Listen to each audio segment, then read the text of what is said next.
Okay, we have a call to order for the meeting of the Bartlett Economic Development Commission for February 14th, 2022. May we have a roll call, please, Tony? Jerry Cabasco. Here. Kirsten Erickson. Here. Robert Perry. Here. Tracy Smandilla. Here. Joe Laporte is not here. Adam Lewinsky is not here. Michelle Hughes, not present. Robert Gorski. Here. And on behalf of the Bartlett Area Chamber of Commerce, Mr. Paul Olson. Here. We have a quorum. Okay, we have a quorum, so we'll move on to the next agenda item, which will be approval of the January 10th, 2022 meeting minutes. Do we have any discussion or comments? Now, I've reviewed them, and I would move to accept the meeting minutes from the January meeting as presented. We have I'll a second. second? Okay, all in favor? Aye. Aye. Aye. Sounds unanimous. Next agenda item, number 4, public comments. We don't have anybody on Zoom or the phone, or anybody here to comment tonight? Up here, we have no public comments. So we will move on to number 5, Dogfather BEDA application. Thank you. Seems like almost I really don't need to introduce the Dogfather or his business, but I will anyway. It's been one of the most popular eateries in the village for over 15 years now in the Apple Valley Commons Shopping Plaza. Mr. Passaro's the applicant, the owner, the proprietor, the smiling face in the restaurant who knows almost everybody in town by name, and also what we like to order. He sponsors lots of community events, Little League,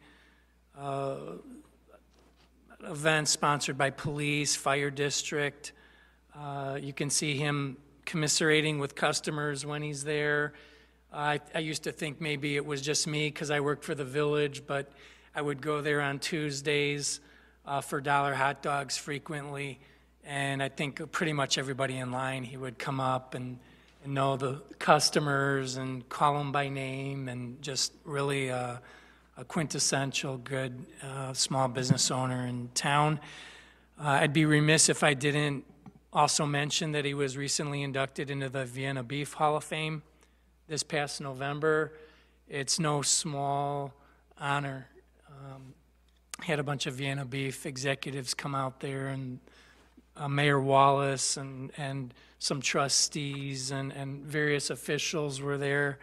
Scott and I had the pleasure of going to that. It was a very nice and memorable ceremony just a couple months ago. So that's some brief background, not long enough, but very brief. His BEDA application, I often say that when these BEDA applications hit the local publications, a lot of times I get inquiries about it. We do our best, Scott and I and other people on staff, to make sure everybody knows about the program. And sometimes the best marketing we have of it sometimes is when it hits the press. When people get sign BEDA grants like the Holterhoffs got recently, it resulted in a few more inquiries from businesses considering redoing their signs.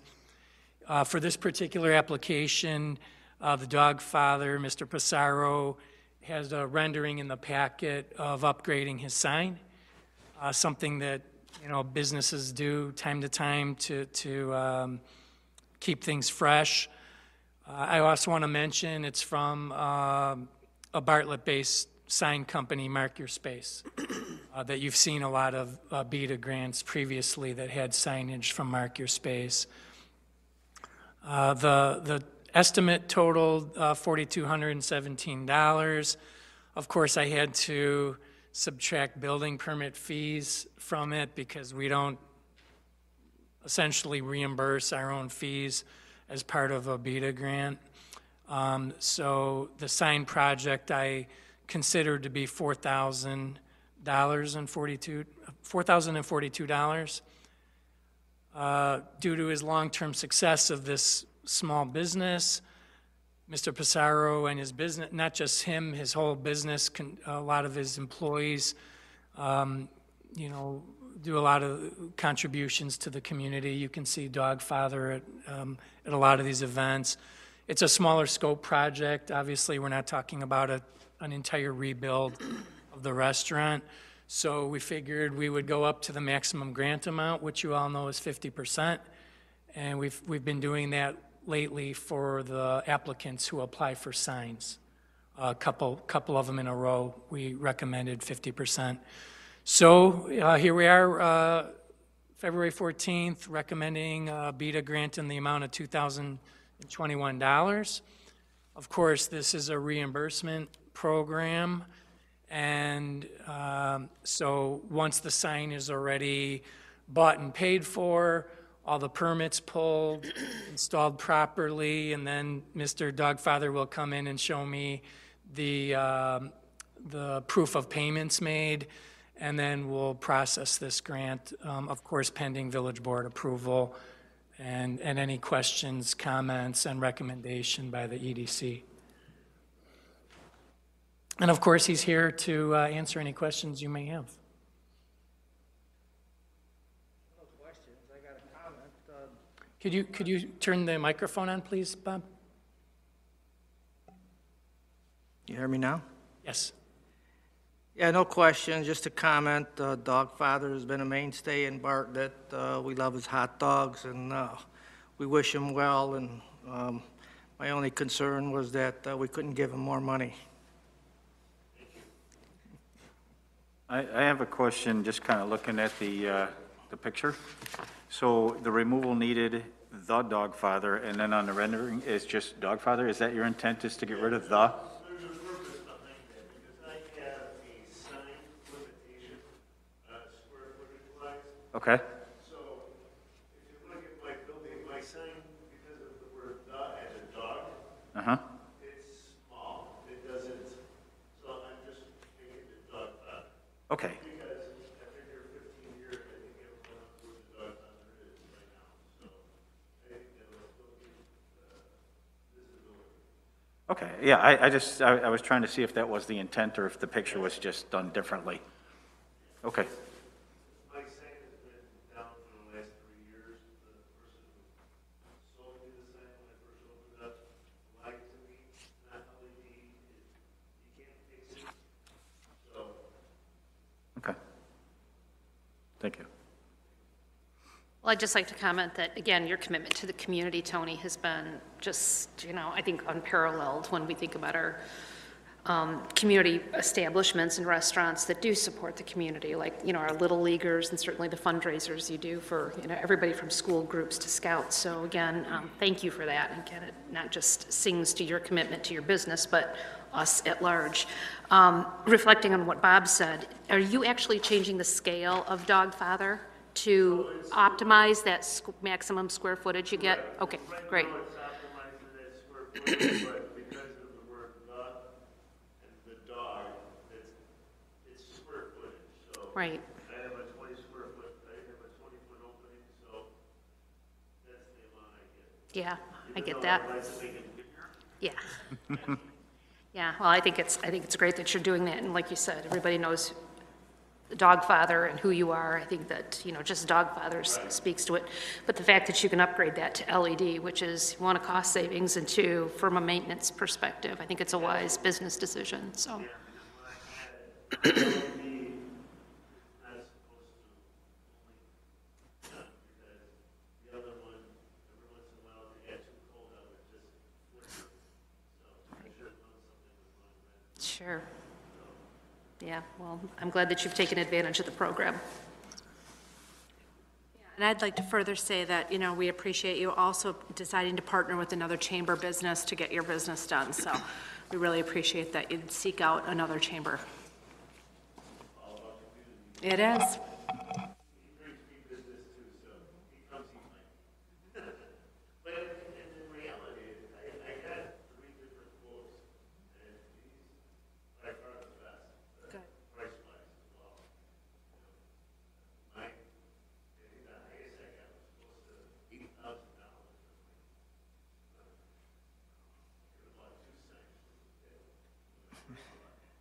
Hey, he might have wanted you to have pay his rent.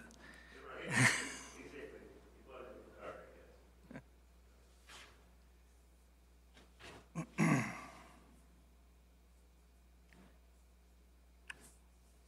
there are no further discussions, do we have a motion to approve the grant? I make a So moved. motion to approve it. Second. Okay, all in favor? Aye. Aye. Motion carries. Thank you. Thank you. Thank you. And this will come to a village board committee meeting at an upcoming meeting, Tony, with the recommendation. Yep. You're welcome. Thank you. Okay, next agenda item would be economic indicators review. Tony, you gonna lead us through that? Thank you. I sure will. This has become an annual report that I do every year. I think this is probably the 7th year. I didn't go back in my records, but I know we did a 2015 through 2020 marketing plan through the EDC. And just for a quick historical perspective, because I realize not all of you have been on the EDC for 7 years, but you've all been around the village for longer than that. And so you all recall, and I'm even want to thank also Paul Olson for filling in as the chamber representative tonight.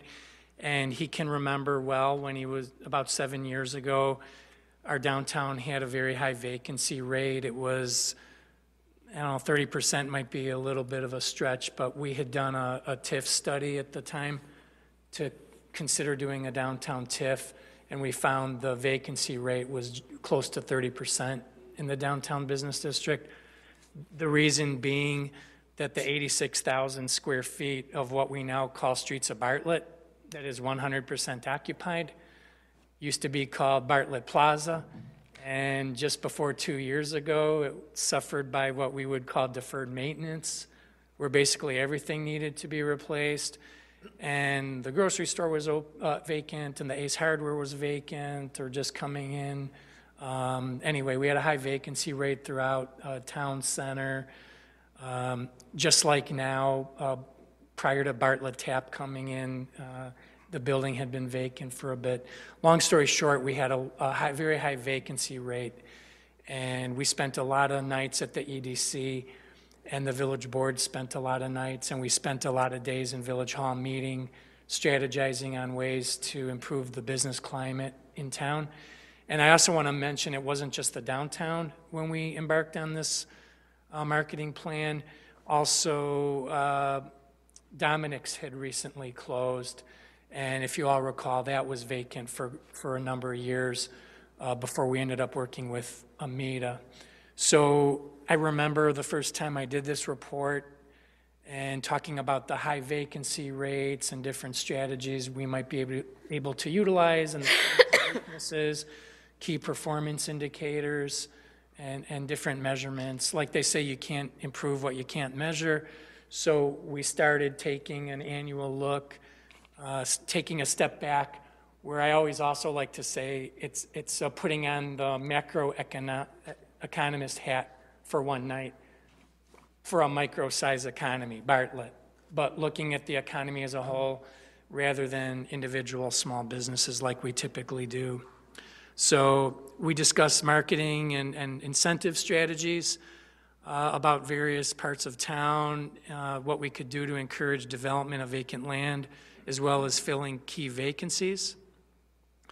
The overall economy, not just Bartlett, but throughout the whole country, the Chicago area, the entire economy has continued expanding pretty well since that time. And also the village has implemented multiple business-friendly programs.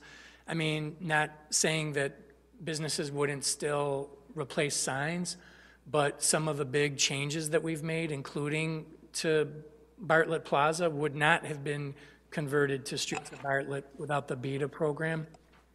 And we've implemented BEDA on some other big projects like 120 Live, like the one we had last month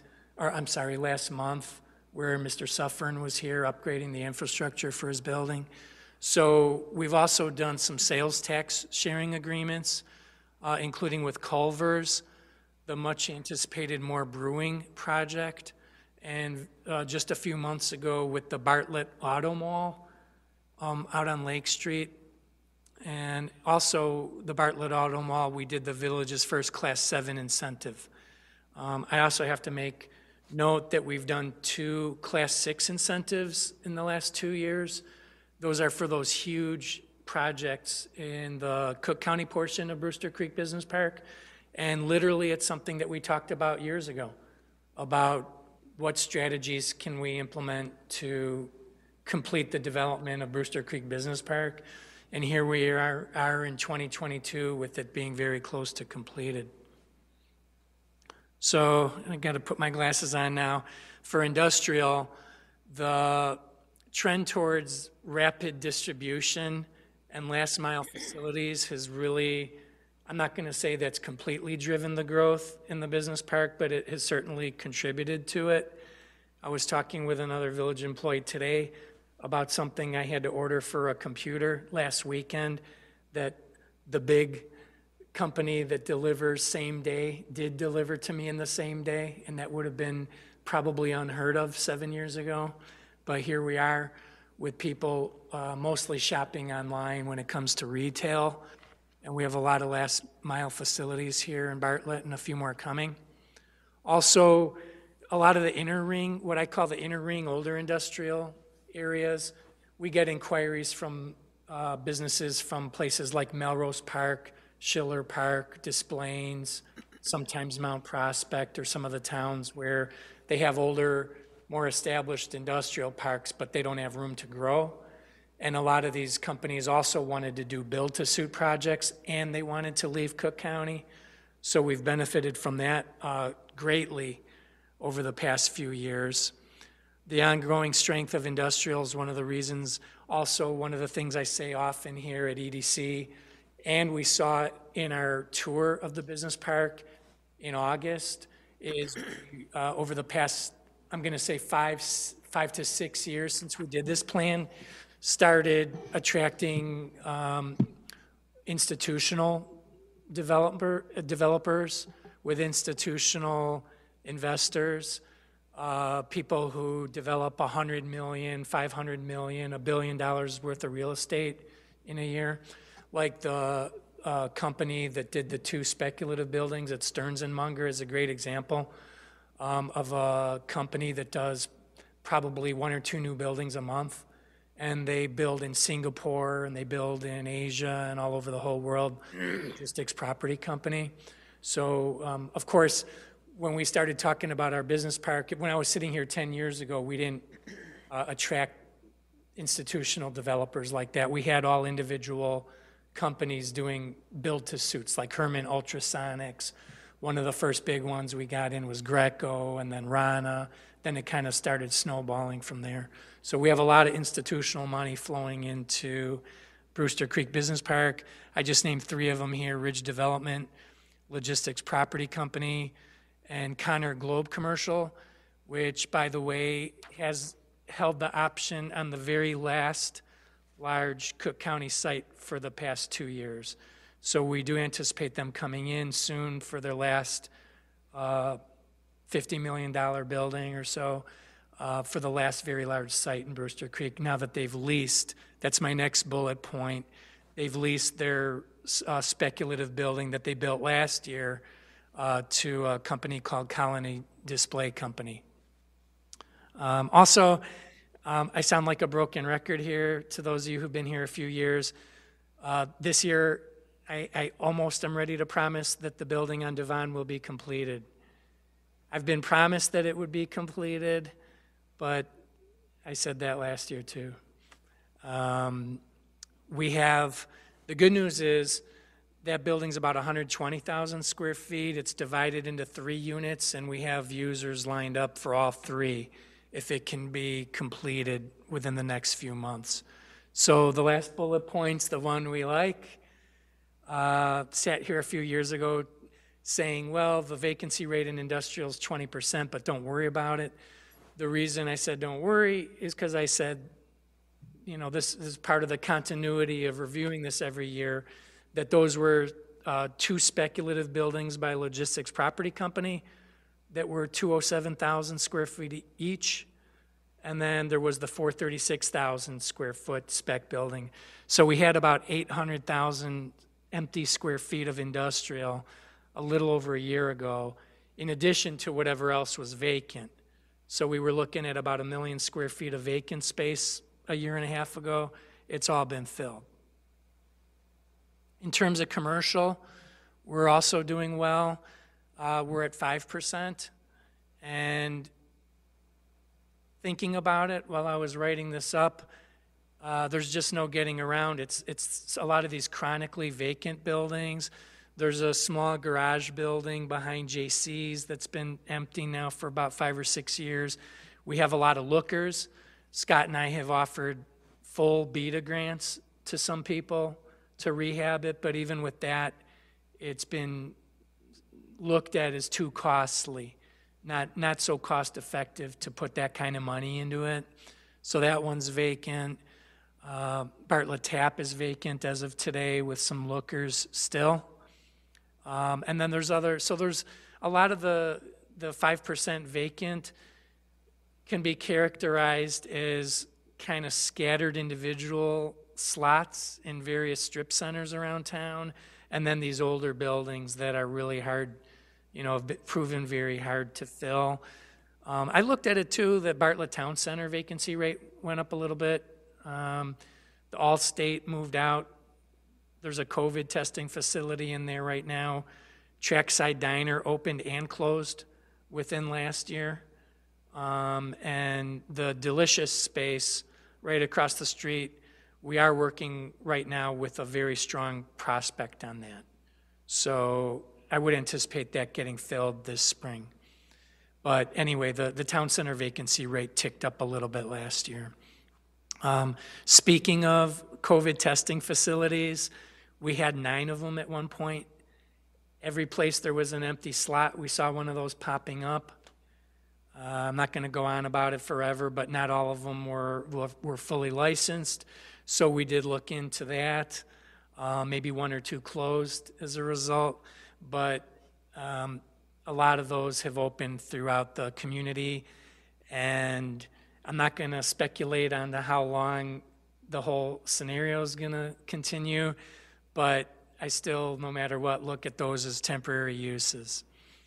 And I would say 5%, knock wood, it's a great vacancy rate. 10% is considered, you start worrying when it gets a little bit over 10%. But having been in economic development now, I hate to say how long time, and knowing a lot of commercial lenders, they typically lend on shopping centers more or less assuming a 10% vacancy when they calculate the loans. So 10%, I look at that as a good kind of standard rate. Office, we don't have a lot. Again, every year I say that's good and that's bad. Why is it bad? Well, we don't have some office use in our downtown with 1,200 employees, where every day they go out for lunch and fill up and buy groceries and, go to the cafes. We don't have, an Allstate headquarters downtown or Molex or something like that. That's the bad part. And the good part is that a lot of my counterparts in towns such as Hoffman Estates spend pretty much all their time trying to fill millions of square feet of vacant former office complexes when they see places like Sears leave, or they see, some major employer with hundreds or thousands. Northbrook has a lot of companies like that. So we don't have a lot. All told in the village, we have 286,000 square feet of office, basically the size of one good-size office building. And the vacancy rate has been low. I just have to mention it because we always look at, besides commercial and retail and industrial, have to look at office. The one thing I found interesting looking at it is that it's the lowest vacancy rate we've had. So If you were to ask me why, I would say I'm not really sure, except for maybe some satellites from bigger headquarters, maybe open smaller spaces, kind of scattered through the suburbs. And the average rate has gone up from about $24 a square foot to $27. So the office is doing well in Bartlett, and the rent is high. That's $27 per square foot. Jobs, can't look at indicators without jobs. It's improved over the past couple of years. It's improved dramatically over last year. Last year, the unemployment rate, as of a year ago tonight, was, what was it? I have it down here. It was about 7%, 6.9, and it's half of that now. It's 3.4. Bartlett, of course, is still mostly a bedroom community, so we have about 22,000 residents who leave the village and go work elsewhere, although it's my belief that a lot of them are working from home these days.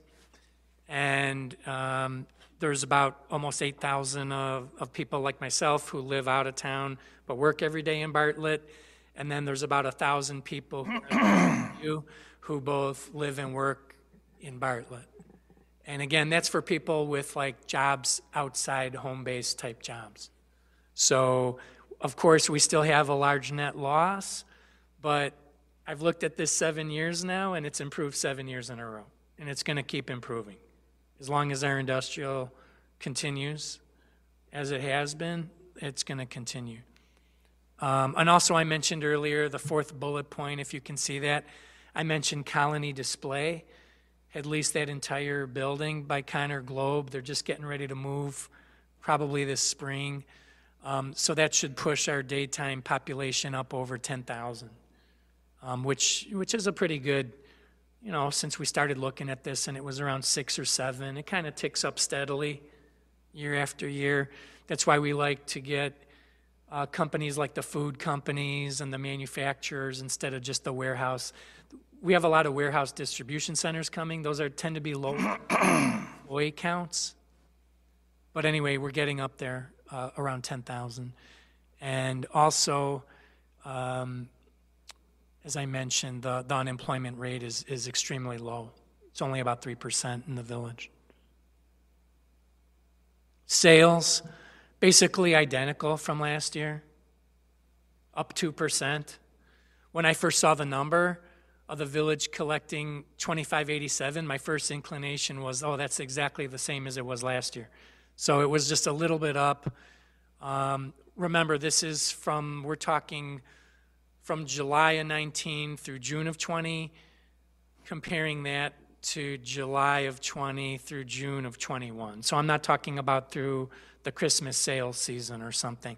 I'm talking about that's the last information that the Illinois Department of Revenue is posting. But as long as we keep comparing apples to apples in terms of time span, you can see that sales have remained strong. Again, I can say that it's really no change. And why is that? Well, I'm going to knock wood again, we haven't had any major retailer leave. I didn't put in all the categories this year, so we wouldn't be here for hours talking about it, but the categories are the same. The drug stores, the home improvement, Home Depot, Jewel's, one of our biggest sales tax, obviously is our only grocery store. So the categories are the same in eating and drinking. We're here, most of the BEDA applicants you've seen are food related. That's one of the criteria, of course, to be sales tax producing. And so our sales in food and beverage have been very, very strong throughout the pandemic. And you know what? In a couple of years from now, we'll be talking about higher sales than this. I mentioned the Bartlett Auto Mall. That's a huge project. A village board approved a couple months ago a Hyundai dealership, hopefully followed by a Genesis dealership. We spent pretty much all of 2021 working on that deal behind the scenes before we could go public with all the incentives and all the deals and the property tax incentive and sales tax incentive. But that project alone is projected to generate, after a number of years, honestly, almost half of this entire number. Those are projections. They're projecting to reach the 100 million in sales mark over a period of about the first after 5 or 6 years. So we're talking about some serious sales. I'd love to sit up here and talk about 300 million in sales, but we're at about 258 million right now. Oh, I want to mention on a smaller scale than that, we're working with some retail developers, commercial developers on the west side of town. They're kind of in the initial phases now, but there's been a couple of people looking out that way and negotiating for land right across the street, or some of them right next to the new True North fuel station. We were hoping that development in that area would spur further interest, and it has. There's a lot of homes being built in South Elgin on the west side of 25, over 300, I believe. And there's some being built and completed, have been completed on the Bartlett side, and that is drawing the attention of some commercial developers these days. Population's about the same.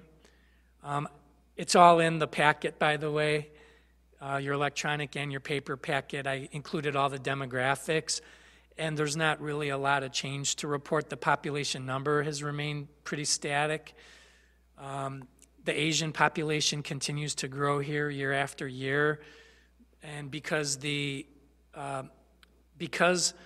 of the general employment trends of being lower unemployment now, and a lot of companies having to compete harder and actually pay more for quality workforces these days, the average wages of both Bartlett residents and the jobs within the village of Bartlett have risen over the past year. In terms of adding to our population, there's a small subdivision called East Point Estates getting built right now by Bartlett High School. Scott and I went and looked at last week. We've got a potential apartment project that we've been working on for a very long time on what we call Site E at Railroad and Berteau. That would be 94 units, I believe, Scott. Is it 94? 94 unit, 5-story apartment building. There's renewed interest.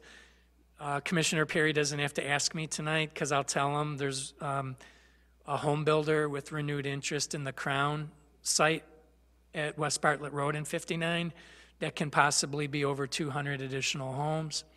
So our population report when the census came out was about the same as it was 10 years ago, but we believe we have the opportunity and likelihood to increase the population of the town in the next few years. Safety, another thing Bartlett's well known for. When we start talking again soon about our branding initiative, we talk about the safety of the town. Money Geek did a analysis that just came up, calculating cost of violent crimes and various types of property crimes. And Bartlett ranked the 5th safest in the country for what they call small cities, 50,000 and under, or 25 to 50, and second safest in Illinois per their rankings. So that comes up occasionally. I'll tell you when that's come up in my meetings over the past few years is mostly with industrial business owners talking about possibly running third shifts in the business park, and they have concerns with their employees leaving work at midnight. And we've sat, Scott and I, in rooms with them many times, showed them statistics like this, and basically tell them you don't have to worry at all if you have people walking outside by themselves at night in the business park or anywhere in town. It's not, no town is 100% crime-free, but in terms of kind of calculating that in as possible risk in your business decision, Bartlett essentially takes away that risk for the most part. So here we are telling you we've had growth, second or third year in a row I've told you that. What are we going to do this year to continue this so we can give you an even better report next year. I won't say better in terms of vacancy rates, but maybe I'll say better in terms of higher daytime population, more industrial coming and filled. I didn't put this in here either, but I believe our number was 436 licensed businesses, which is an increase from last year. In this report, I don't go over every business that came and left, but you know, a lot of small businesses have opened in streets of Bartlett. We have a comic book store about to open any day, just a few doors down from here. Elevate just opened in streets of Bartlett. We have some small businesses opened in the Zimmix building, a new haircut place. So a lot of small businesses. Wingstop just opened. So we've had probably a few more businesses open than closed over the last year. When you add in the industrial, because those are mostly new, that skews the number higher. So the number is 430. I looked at it today. I think it's 436. So it's, when we first started looking at this about 7 years ago, the number was around the low 300s. It was about 100 less than it is now. So what do? Broker blasts. Trade shows haven't picked up quite like they have, like we thought they would by now. But quite honestly, a lot of the businesses that have opened are really, we've shifted from really attracting most of our new business from things like trade shows and broker blasts to more internal, to having people like Rebecca move from a home-based business to opening up her own bakery. We've had most of the people you see, like Tony Passaro, like Bruce Suffern, a lot of these business owners are Bartlett entrepreneurial residents. So that's what the BEDA grant was meant to stimulate. And again, when Scott and I meet with them, something we didn't have when we started this analysis years ago, when they ask us, is there something the village can do to help? It might not, in some cases, be enough for them to take the plunge, but that 5 or 10 or 50,000 might be just enough for them to be willing to risk their own capital to do one of these projects. And you've seen we've been pretty successful in utilizing it. So I think over the next year, of course, what we'd like to see is more brewing get built. We would love to see that Le Petit move forward, the apartment building, possibly a new subdivision. There's other small businesses I'm not really bringing up tonight, but are looking at other parts of the town where we might start seeing BEDA grants out towards Army Trail Road, and we haven't had any out that way. So really we're going to keep doing what we're doing, but improving on it. And also the dealerships, I should mention, that's a huge one. And so we can continue to report and stimulate, and then later on report the economic growth. And hopefully bring some more good BEDA projects before you. So I just talked about almost a half hour straight about that, and I would be glad to answer any questions that you may have. I'm just going to comment that, you know, the fact that we've seen probably more growth from small independent entrepreneurs, I think speaks well to the community that we're prepared to support them. There have been multiple reports recently, if you pick up Wall Street Journal or Cranes, that indicates that there are fewer people that are actually going back into the traditional workforce and opening their own businesses.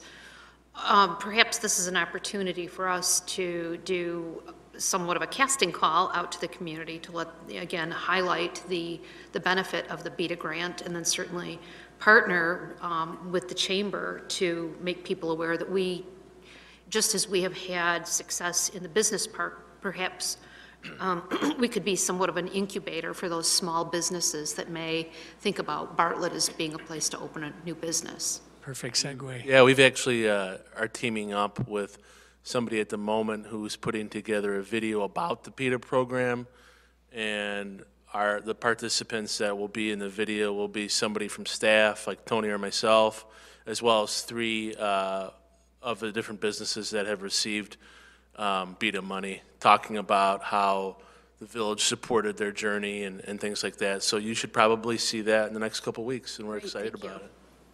That's terrific. Thank you.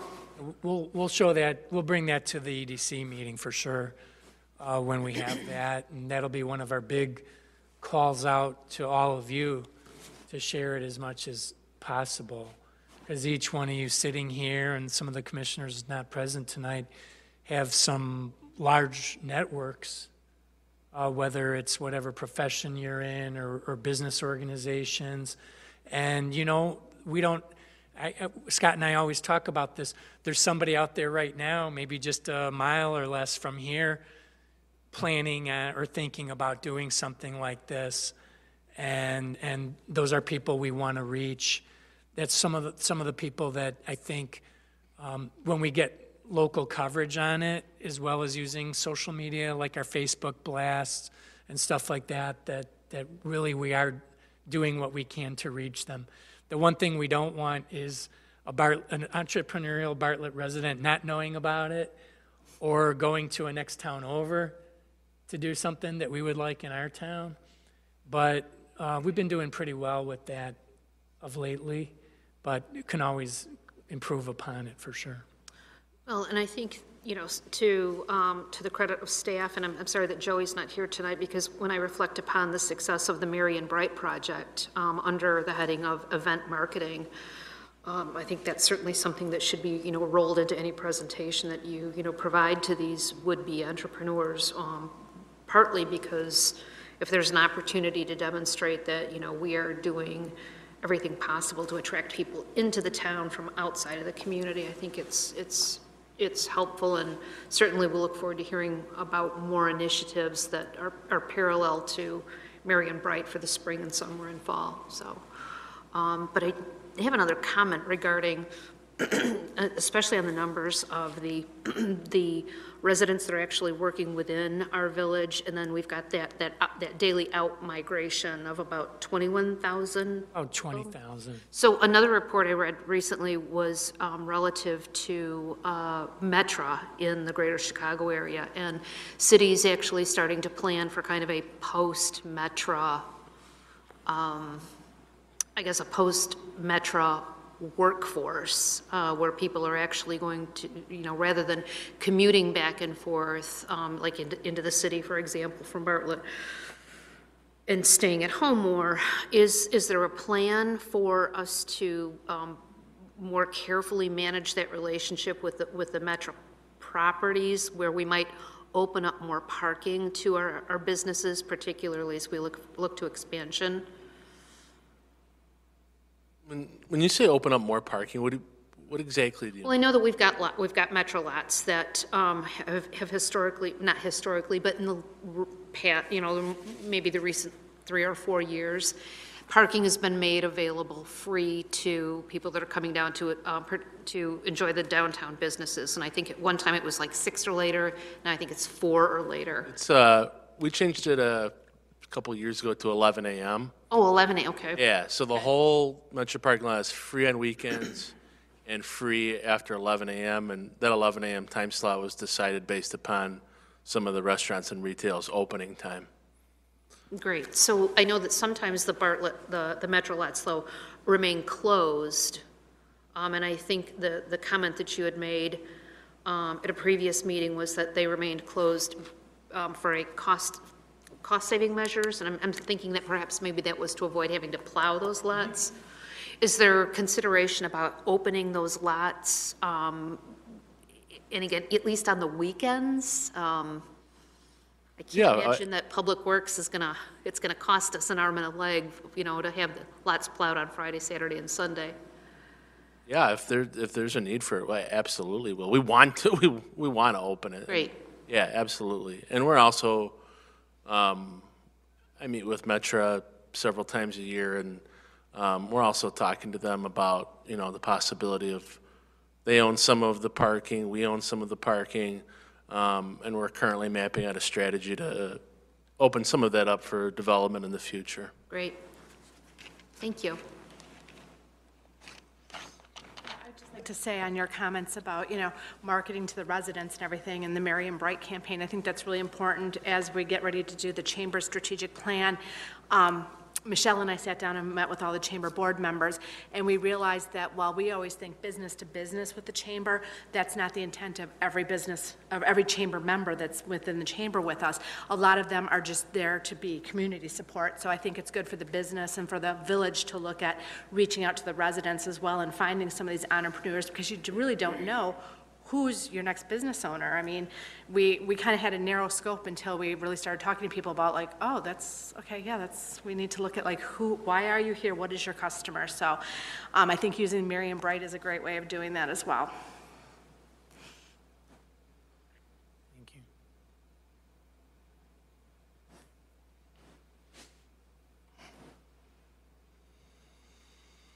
Well, appears to end our discussion on economic indicators. Moving on, any new business to discuss, Tony? I don't have any additional new business tonight. It should let you know, I know we've sat here for many years, and I've told you that more brewing is coming, they're coming, they're coming. Their building plans were approved on Friday. So that's really good news and a significant step forward. So that's just not hot air coming out of my mouth. They actually, building plans were approved Friday, so that's very exciting. That's great news. I do have a question, though, about Bartlett Tap.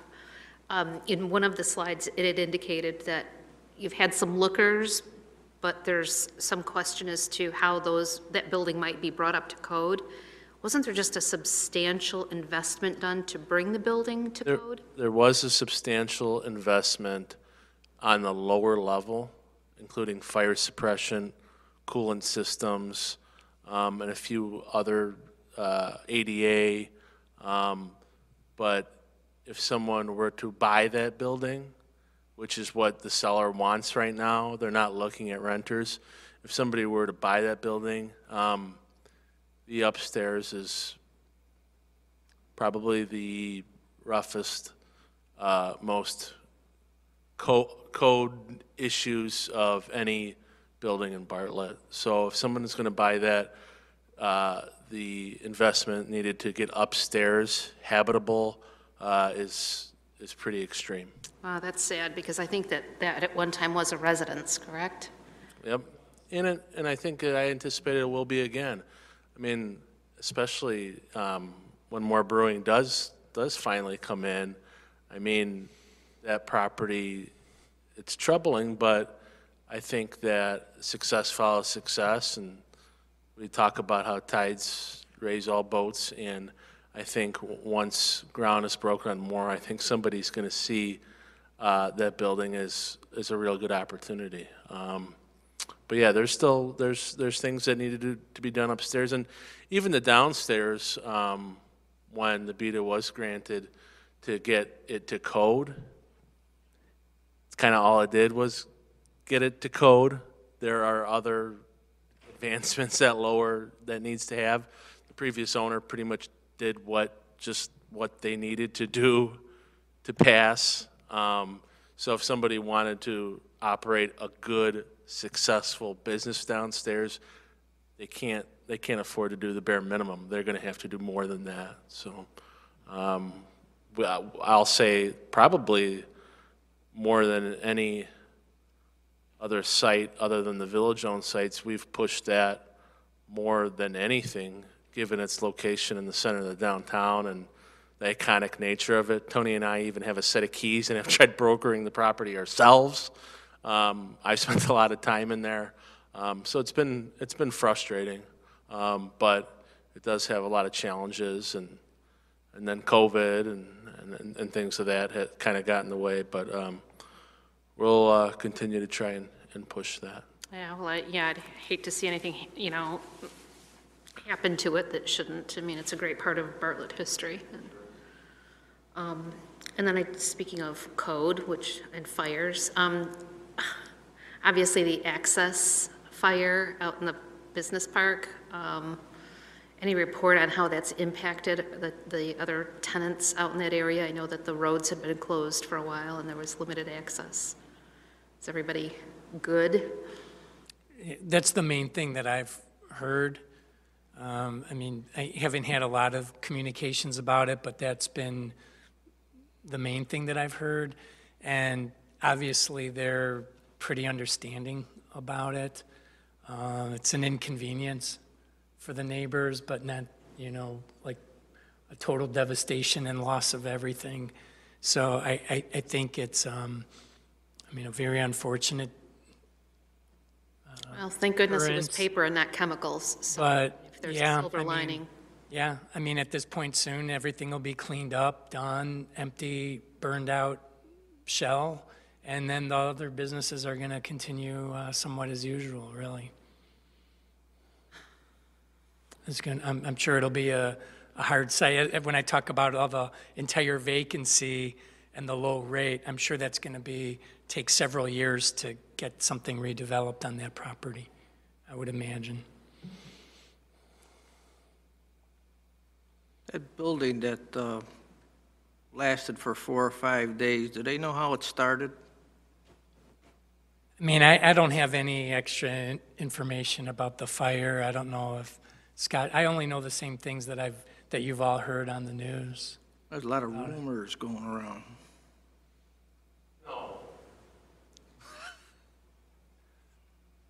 a building full of paper, it's gonna take some time to get out, No, I don't have any extra information on how it started. I understand there's a 30-foot safe in there that was not damaged by the fire. And being a document place, that was one of the places that they were putting their most important documents, of course.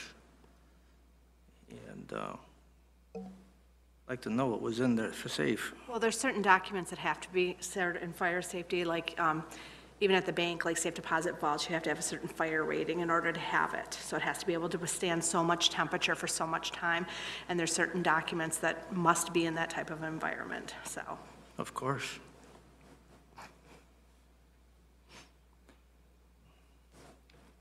I'd like to go back to, you were talking about the chronically vacant type places, and the one that's kind of jumping out at me is the garage that's behind J.C.'s.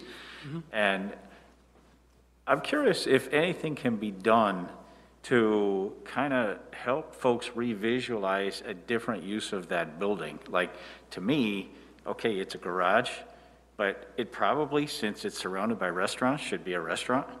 And how do you help people reimagine a potential use of that spot? I can speak at length to that.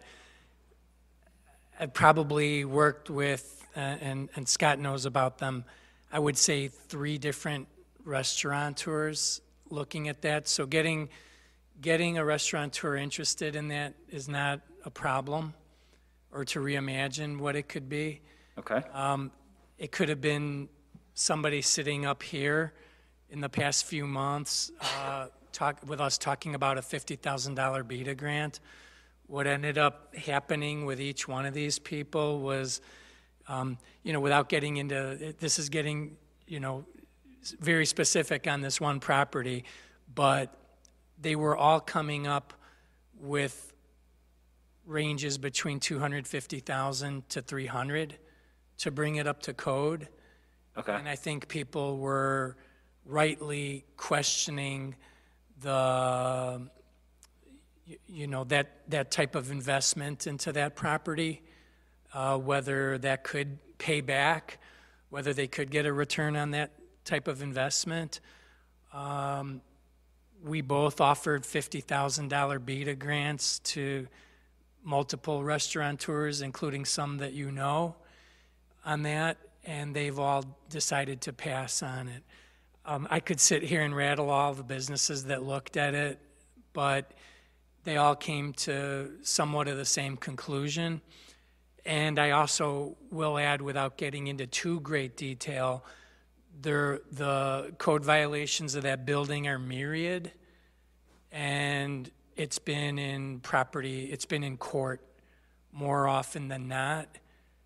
And also, to add one more wrinkle to a restaurant use, is it is a former garage, and it would require at least a phase one, probably phase two, and perhaps more investment under the building than inside the building.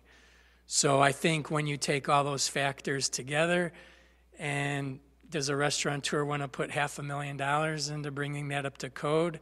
There were some who were pretty close, but nobody who's done it. And I will just share that the village has had that in for condemnation before in court. So there's a long story. I don't think that's going to be. I mean, there's a lot more people, a lot more creative than I, that can, reimagine things for what they could be and not just look at what it is and just say, oh, well, right? Yeah. I mean, we've had those people, literally the very people we were talking about, Bartlett, top entrepreneurs with great visions for it, look at it. But as a finance professional, I know when you looked at the numbers, you would probably advise your client not to pursue it. Sure. Well, just out of curiosity, is that, because of that building, again, historic, is that something that should maybe be looked at for maybe a private-public partnership? For example, the Bartlett History Museum, we've got the Arts in Bartlett. So rather than it being a for-profit, perhaps it's one of our not-for-profit ventures that, there's a foundation that kicks in, and the village supports that, and again, we get a foundation, because again, I think that would be a much more effective art center, for example, than wherever Arts in Bartlett had been tucked into at the town square. I personally love that idea. I think it's fantastic. You got a few hurdles. One's the owner, and they pay the taxes, and they pay their court fines. So that's obviously, when you have somebody who's current on their taxes and their court-issued fines, it's a big hurdle. And we unfortunately don't communicate with the owner a lot unless we take him to court. So we've tried to work with the owners and try to push the owners and nudge the owners, but we've been pretty unsuccessful, unfortunately. But we'll continue to do it, and we'll find somebody at some point, hopefully sooner than later. So that owner aside, is there a tax benefit to a not-for-profit? Should a more cultural center go into that building? Or would it still be beholden to, the rather erroneous Cook County taxes that the businesses pay? I mean, I don't want to come off as professing to be a tax professional, but unless it's a religious institution or government-owned, then it's going to be subject to taxes. If Arts in Bartlett purchased it, they would still, as far as my understanding is, would have to pay property taxes on it. I don't think. 501c3 does not pay taxes for real estate. Okay, well, there's your answer. It is a tax Yeah, profession. thank you. Yes. Yeah. They would still face the same hurdles that Scott mentioned with the ownership that, isn't the easiest to work with, and they would still need to bring it up to code. Maybe not to the same code that a restaurant would. Right. Right. I mean, a restaurant's one of the biggest investments because of the ventilation, the grease traps, it has to be environmentally clean. It could be used as an office, and it has been used as an office without all the environmental work being done. And we have a commercial banker here too, and a banker would make a loan on an office use there, but probably, a food use would require a much larger investment. Yeah, well, I know it was a fitness center at one time. The Slavens had, was it Women's Workout World? Or something like that? Curves, that's what, yeah. We're not saying it's not going to be filled. We're going to say it's a chronic vacancy. It might, we wouldn't mind seeing a change in ownership over there. And we've offered, like I said, we've offered the full 50,000 BEDA to probably 4 or 5 different businesses. But the deeper they dug, the more they investigated it, the more they found that the cost kept mounting far beyond what they wanted to invest.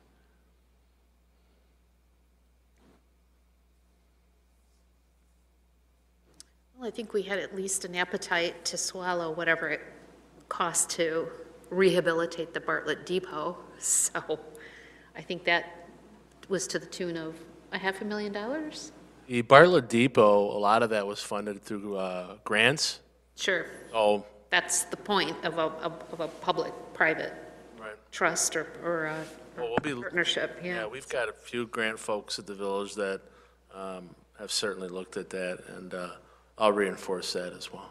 Great, thanks.